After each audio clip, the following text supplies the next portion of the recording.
My name is Alize, and this is River, and this recipe was created by the culinary students at Dr. Jean Burton College and Career Academy. To begin, we're going to go ahead and gather our equipment together.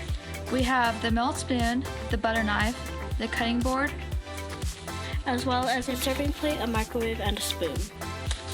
And then next, we're going to go ahead and grab our flour tortilla and put it on the microwave safe dish for at least 30 seconds in the microwave or until crispy.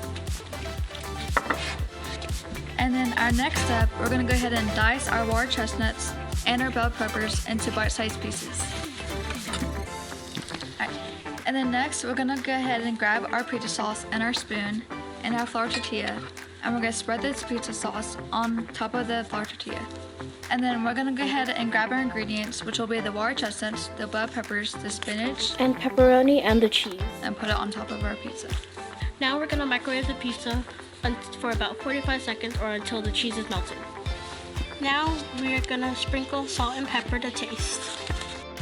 Now we're going to cut it up into 4 pieces and enjoy.